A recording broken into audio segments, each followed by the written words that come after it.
สบายดีเนาะมื้อนี้เจ้ากินเหล้ากินเบียร์อย่างในบ้านมาน้ำ2-3เทื่อแล้วให้ไปถ่ายคลิปให้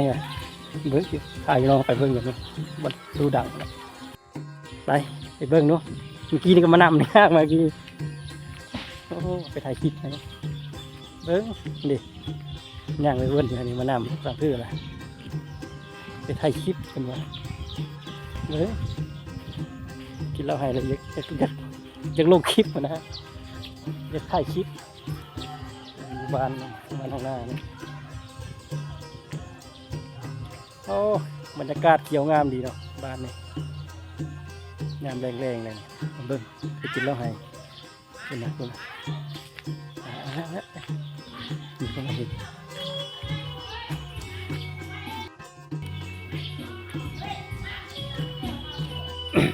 มาแล้วคุณนะเอาเจิมมัด นี่พี่ฮะ เฉพาะเจิมมัดถ่ายหูปมือนี้ค่าไทยหูบ่เนี่ย ถ่ายหูป จ้างไทยหูเลยอยู่ได้เดี๋ยวปิดเสียงก่อนพี่น้องเว้ยเดี๋ยวติดลิขสิทธิ์เพลงนี่เสียงสดบ่ได้เนาะปิดเสียงไว้ก่อนกำลังม่วนกำลังมันอยู่พุ่นเข้าท่าเลยพี่น้องเอ้ยนี่พุ่นว้าพากัดฟ้อนหนูได้ขนาดเมาเหล้าได้เต็มแล้วไหจะเป็นห้าวผู้ใดเลยจะเป็นม่วนสะโพแล้วเป็นนำมาถ่ายคลิปเข้าท่าบรรยากาศมาได้มีแต่ผู้สาวซ้ำน้อยมีมึงแม่นี่ผู้ใดก็ได้บ่ธรรมดาเด้อหุ่น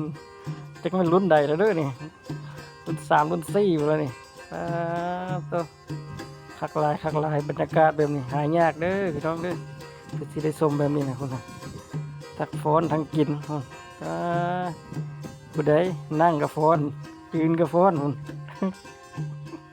จังเวียนพุ่นม่วนเนาะโอ้ไปรุ่นสมัยนี้หาเบิ่งได้ยากเด้อแบบนี้เด้อต้องแท้ละล่าเลยนี่แบบพิธีเป็นบ้านเลยนะนี่คักลาย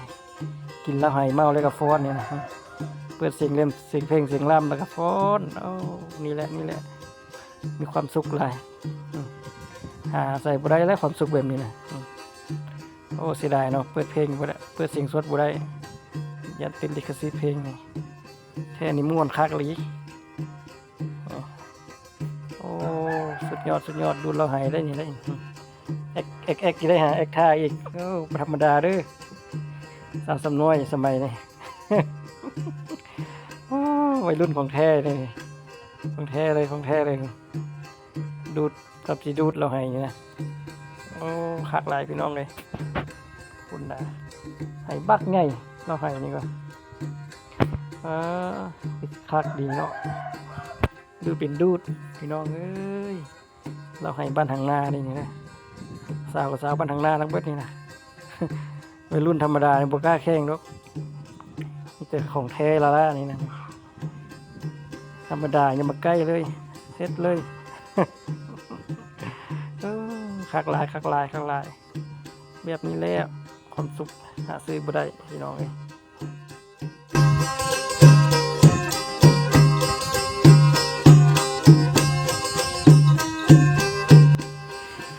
นี่แหละพี่น้องคำบูฮานเพิ่นว่าสุขใดจะเท่าสุขบ้านเฮาเศร้าใดจะเท่าเศร้าบ้านเพิ่น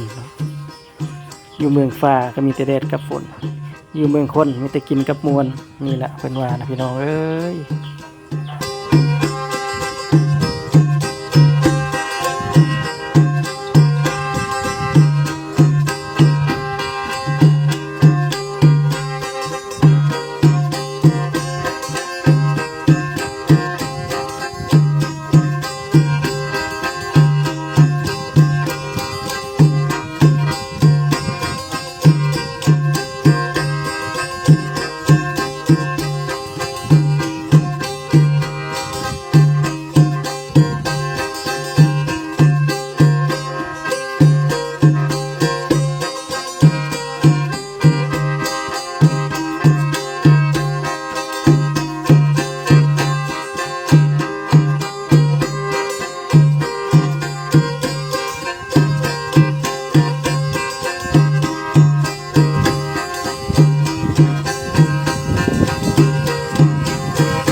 สำหรับคลิปนี้ก็จบลงสำนี้ก่อนเนาะพี่น้องเนาะคลิปหน้าพอกันใหม่สำหรับคลิปนี้เอาสำนี้ก่อน